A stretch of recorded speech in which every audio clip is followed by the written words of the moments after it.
Good morning and welcome to the Cooking Principle, Cooking with Kyle. This morning we are going to be making French toast. Now you can find my recipe here in my cookbook for French toast on page 68.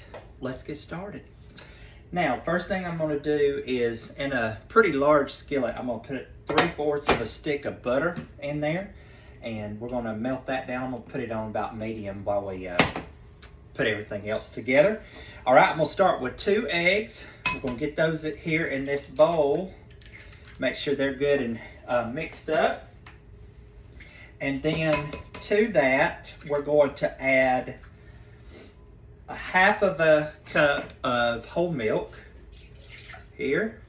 I'm gonna go ahead and just whisk that together with a fork. The next thing we're going to do, the recipe says about 1/4 of a teaspoon of vanilla. You can measure that with your heart. So if you want to do a little bit more than that, go right ahead. I just used a cap right here. All right, and then a 1/2 of a teaspoon of cinnamon sugar. So we're going to get that in there.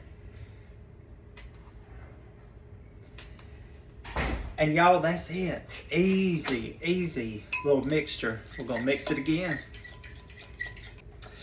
All right, we've got the butter melted over here. This was about 3/4 of a stick. And the next thing, we're gonna take 6 slices of this bread. And now look, you want it to be a little thicker. You don't want to use the regular type sandwich bread. This is artisanal bread that we got from Walmart. And it is a good quality bread. I love the way that it feels. And we're just gonna take, the next thing, I'm gonna just take this little thing right here, dip it in. Now we don't want to let it sit there and just soak the whole time. Just dip it in, get it wet, and then we're going to put it over into our pan. And you're going to do that for all 6 pieces. Now Amelia's away spending the night again, so it's just me.